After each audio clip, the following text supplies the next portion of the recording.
দাদাদের ছেড়ে এই সবুজ শ্যামল বাংলাদেশে এসে বসবাস শুরু করছি। আহ কি শান্তি।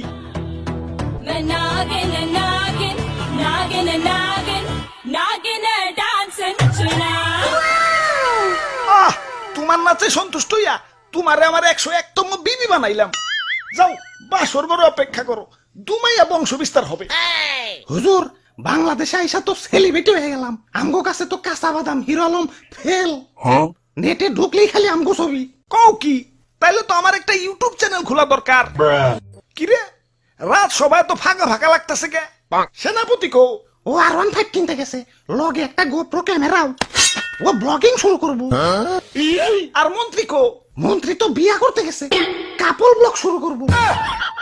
পরে বুইড়া বেডি বিয়া করতে কইও, আর নামের আগে প্রিন্স লাগাইতে কইও, ভালো মার্কেট পাইবো।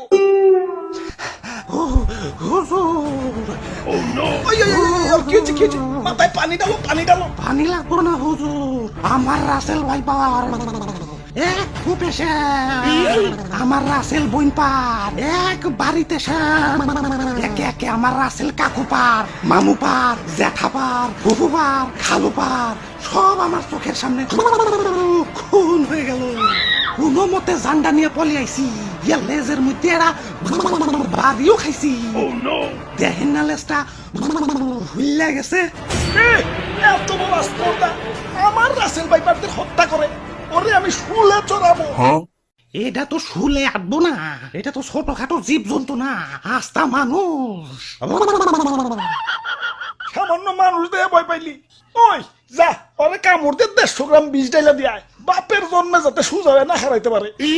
ওরা তো একজন না, পুরা বাংলাদেশের মানুষ হেইপা গেছে। আমরা তো মোস্ট ওয়ান্টেড ক্রিমিনাল। গলিতে গলিতে আমাকে পোস্টার লাগানো, ধরতে পারলেই 1.5 লাখ টাকা পুরস্কার। হাই হাই, ও কি এতক্ষণে? হুজুর এইমাত্র খবর পাইলাম মন্ত্রী সাহেব বিয়ার আসরে বউ সুদ্ধা খুন হয়েছে, আর সেনাপতি R15 সহ আটক হয়েছে। তাও রামগো উপরে তো খেপছে কে? দেশে তো আরো সাপ আছে, অগরতে তো মারে না। সামান্য 150 জনের একটা গ্রুপ নিয়ে বাংলাদেশে আইছি, বংশ বিস্তারই করা পারতাছি না, এর মধ্যে সব শেষ দিয়ে দিতেছে। না এভাবে চলতে থাকলে তো বংশ নির্বংশ হয়ে যাবো। হুজুর ফেসবুকে ভাইরাল হওয়ার পর থেকে আমাকে মৃত্যুর হারারও বাইরে গেছে। বাংলাদেশের 1.5 বছরের বাচ্চাও এখন আমাকে চিনে, মানুষের সামনে পড়লেই খেল খতম।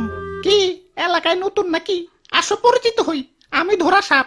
মানুষ আমার তেমন কিছু কয় না, খুব নিশ্চিন্তে জীবন কাটাইতাছি। যাই খিদা লাগছে, একটা ব্যাং ধরি গে। কিরে ও কি কয়ে গেল? হুজুর ধরা সাপরে কেউ মারতে চায় না, ও বলা প্রাণী তো মাফ করে দেয়।